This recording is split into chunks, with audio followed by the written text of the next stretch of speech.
बोलो सियावर रामचंद्र की जय।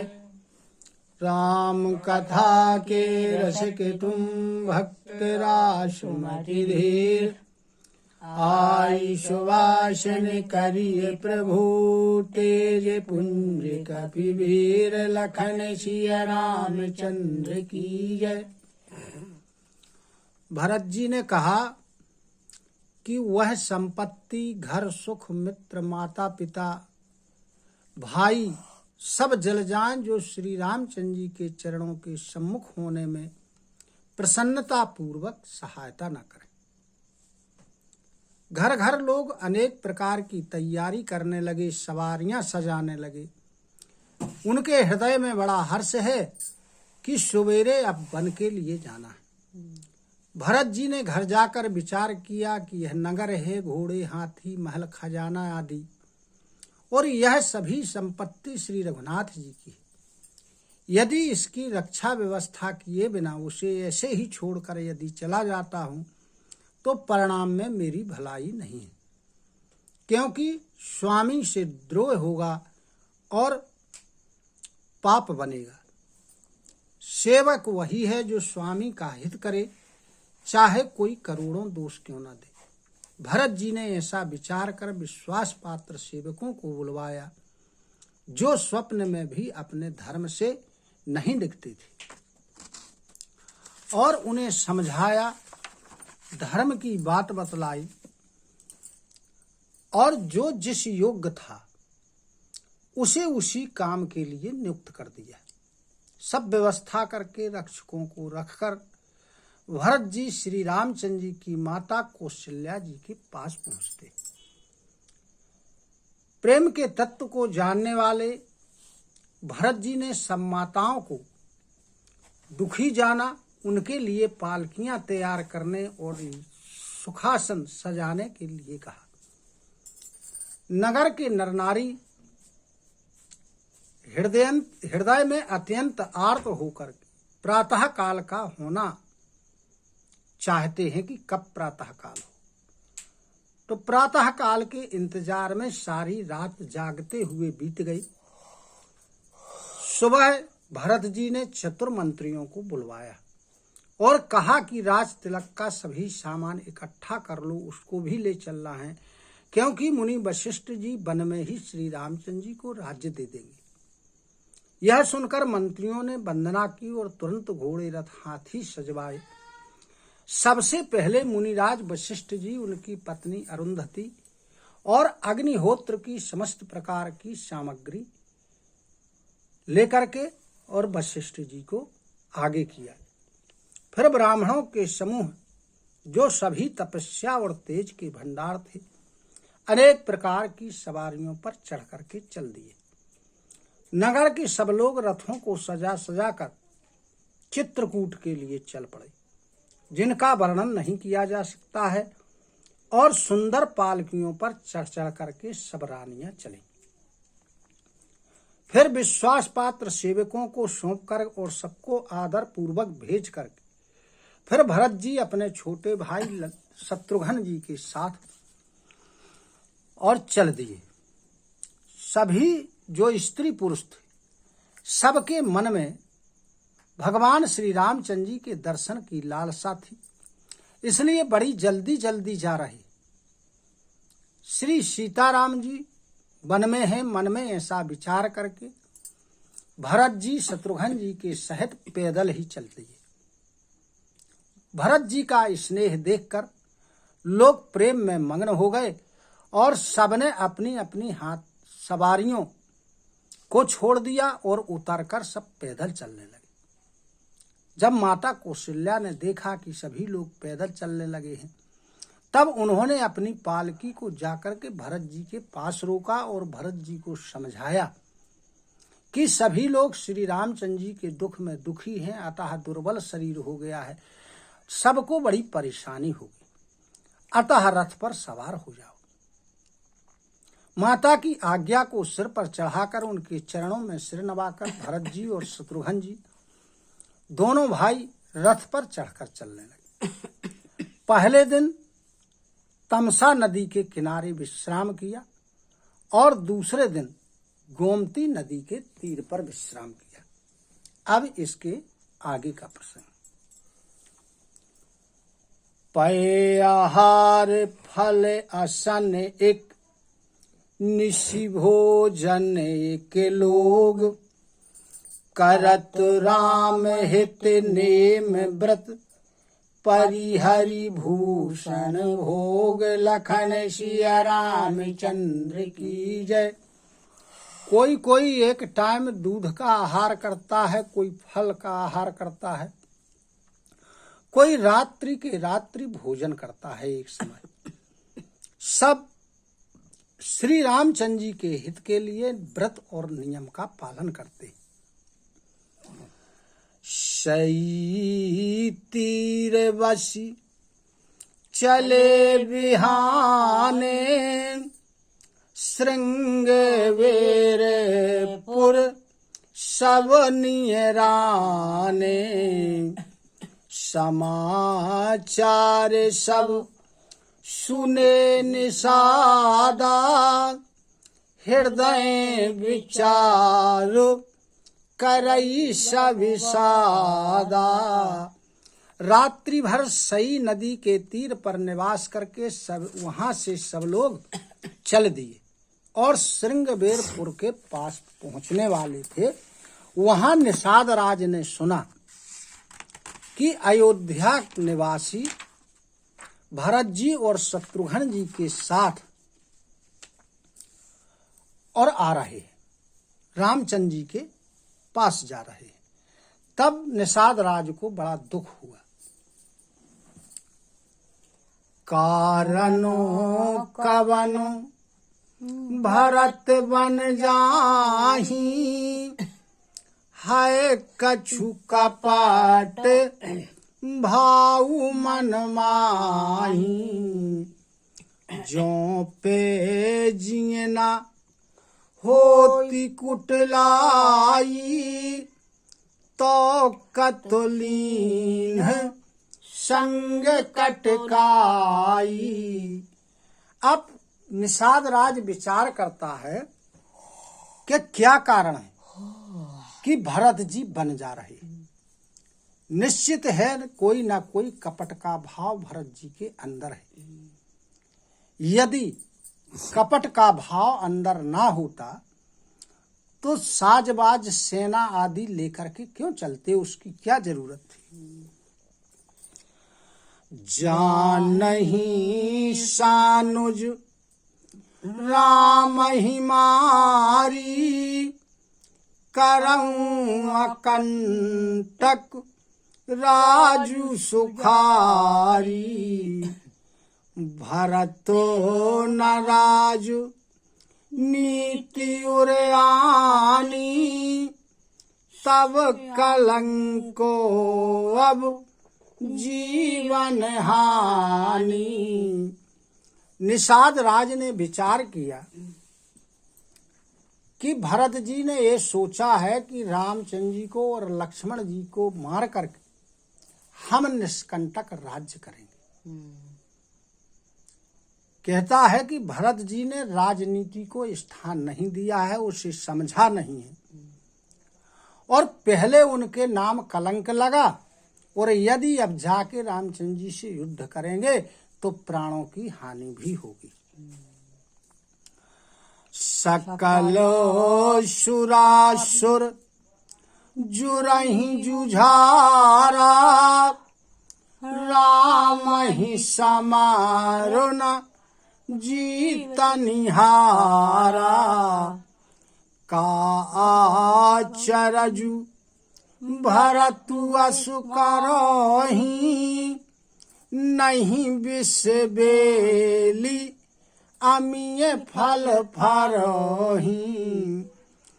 निषाद राज सोचते हैं कि सारे सुर और असुर यदि सब इकट्ठे हो जाएं उसके बाद भगवान राम से युद्ध करें तो रामचंद्र जी को जीत नहीं सकते हैं युद्ध में। अब भरत जी ऐसा कर रहे हैं तो बोले इसमें कोई आश्चर्य की बात नहीं क्योंकि विष की यदि बेल हो तो उसमें अमृत रूपी फल फलने वाले नहीं है, विष के ही फल लगेंगे। असु विचारी गुह ज्ञाति सन, कह्यो सजग सब होहु, हथवा सहु बो रहु तरनी, कीजिए घाटा रोहु लखन सिया रामचंद्र की जय। अब निषाद राज गुह ने जब ऐसा विचार किया तो उसके जाति वाले जितने भी थे उसने सब लोगों से कहा कि सावधान हो जाओ और सभी जो नाव हैं इनको अपने कब्जे में कर लो और कहीं डुबो दो, उनको जो मिलने ना पाए, और सब घाटों को रोक लो ताकि वे निकल ना पाए उस पार गंगा जी की। ओहु संजोइल रोकहु घाटा, ठाटहु सकल मरय के ठाठा, सन्मुख लोह भरत सन लेऊं, ओ जियत न सुरेसरी उतरन देऊं। और सब लोग तैयार होकर के अस्त्र शस्त्र लेकर के सभी घाटों को रोक लो और भरत जी से युद्ध करने के लिए और लड़कर के मरने के लिए तैयार हो जाओ, और मैं भरत के सामने लोहा लूंगा, भरत से युद्ध मैं करूंगा, लेकिन अपने जीते जी उन्हें गंगा के उस पार नहीं जाने दूंगा। समरो मरनु पुनि सुर सरी तीरा, राम काजू छन भंगु शरीरा, भरतो भाई नृपु मैं जननी चू, बड़े भागो असी पाई मीचू।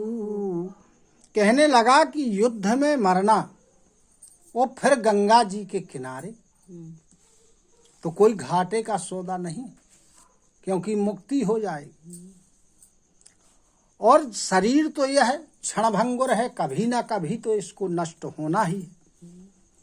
अतः भरत जी के भाई और राजा और मैं नीच सेवक, यह बड़े सौभाग्य की बात है कि ऐसी मृत्यु किसी किसी को प्राप्त होती है। स्वामी काजो करी हूँ रनरारी, जस धवली हूँ भुवन 10 चारी, तजऊं प्राण रघुनाथ निहोरे, दुहूं हाथों मुद मोदक मोरे। कहता है कि मैं स्वामी के कार्य के लिए रण में युद्ध करूंगा, लड़ाई करूंगा और 14 लोकों में मेरा यश फैल जाएगा। श्री रामचंद्र जी के लिए मैं प्राण त्याग दूंगा। मेरे तो दोनों हाथ में आनंद के लड्डू, अर्थात यदि जीत गया तो मैं राम का सेवक कहला करके यश प्राप्त करूंगा। वो यदि मारा गया युद्ध में तो श्री राम जी की नित्य सेवा, यानी उनके धाम में जाऊंगा तो नित्य सेवा उनकी मुझे प्राप्त होगी। विगत विषाद साधु समाजुना, जाकर लेखा राम भगत महु जासु नरेखा, जाए जियत जग सो मही भारू, जननी जौवन बिटप कोठारू। कहता है कि जिसका साधुओं के समाज में जिसकी कोई गिनती नहीं है, लेखा जोखा नहीं, यानी जो सज्जन पुरुष नहीं, वो दंड है। और जिसका रामचंद्र जी के भक्तों में कोई स्थान नहीं, यानी वो भगवान का भजन नहीं करता है, वह इस संसार में पृथ्वी में भार रूप होकर जी रहा है, अतः उसका जीना व्यर्थ है। वह माता के यौवन रूपी वृक्ष के काटने के लिए कुल्हाड़ी मात्र है। विगत विषाद निषाद पति, सबहि बढ़ाई उछाहु, सुमिरी राम मांग्यो तुरत, तरकस धनुष सनाहु, लखन सिय रामचंद्र की जय। इस प्रकार भगवान श्री रामचंद्र जी के लिए समर्पित निषाद राज ने विषाद को अब दूर कर दिया। अब युद्ध के लिए वो तैयार हो गया और सभी का उत्साह बढ़ाया उसने, जिसमें कोई पीछे ना हटे, तथा श्री रामचंद्र जी का स्मरण करके उसने अपना तरकस, धनुष, बाण और कवच मंगवाया युद्ध के लिए। बेगहु भायु सजहु संजोऊ, सुनी रजाई कद राई न कोऊ, भले ही नाथ सब कहीं सहरोसा, एक ही एक बढ़ावई करसा। उसने कहा कि हे भाई लोग, शीघ्रता करो और सभी सामान सजाओ, मेरी आज्ञा को सुन करके कोई कायर न होना, अपने मन में कायरता को न लाना। सब बड़े हर्ष के साथ, प्रसन्नता के साथ बोल उठे कि बहुत अच्छा, बहुत अच्छा, और आपस में सब एक दूसरे का जोश बढ़ाने लगे। चले निषाद जोहारी जोहारी, शूर सकल रन रुचैरारी, सुमिरी राम पद पंकज पनोही, भांति बांधी चढ़ाए धनोही। अब निषाद राज को उसके जाति वालों ने सबने जोहार किया और सभी बड़े शूरवीर हैं, संग्राम में लड़ना जानते हैं और उन्हें संग्राम में लड़ना बहुत अच्छा लगता है। श्री रामचंद्र जी के चरण कमलों की जूतियों का स्मरण करके उन्होंने अपने अपने तरकस बांधकर अपने अपने धनुषों को लिया और उनके ऊपर प्रत्यंचा चढ़ा ली, यानी बिल्कुल तैयार। अंगेरी पहिरी कूड़ी सिर धरोही, फरसा बांसु शेल सम करोही, एके कुशल अति ओढ़न खाड़े, कूदहि गगन मनहु छिति छाड़े। अब क्या होता है कि कवच पहना, सिर पर एक लोहे का टोप लगाया, ये सबने किया, और फरसे भाले और बर्छों को सीधा कर रहे हैं, सुधार रहे हैं, उनकी धार को तेज कर रहे हैं। कोई तलवार के बार रोकने में अत्यंत कुशल है और वे ऐसे उमंग से भरे हैं मानो धरती छोड़कर आकाश में उछल रहे।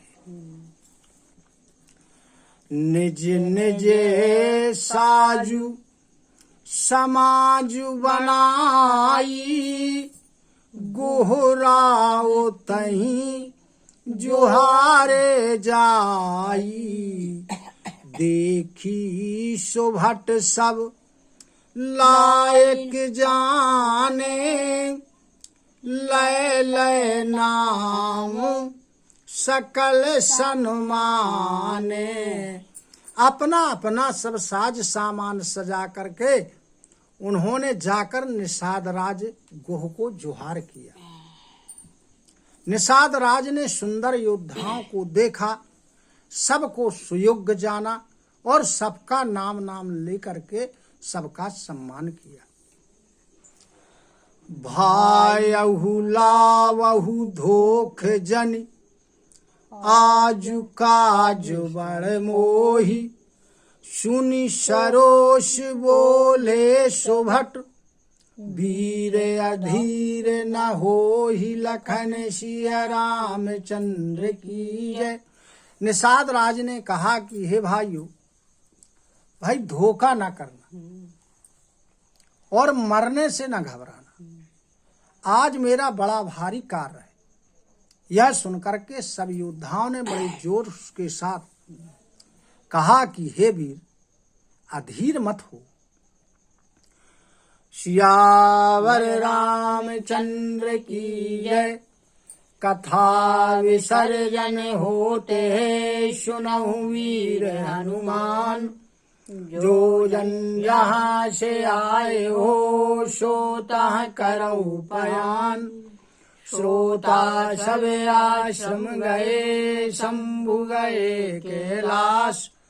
रामायण मम हृदय में सदा करहु तुम वास। लखन सिया रामचंद्र की जय। उमापति महादेव की जय। पवन सुत हनुमान की जय। गुरु गोविंद की जय हो। जय जय सीताराम, जय जय राधे श्याम। नमः पार्वती पते, हर हर हर महादेव। हरि शरणं हरि शरणं, हरि शरणं हरि शरणं, हरि शरणं हरि शरणं, हरि शरणं हरि शरणं, हरि शरणं।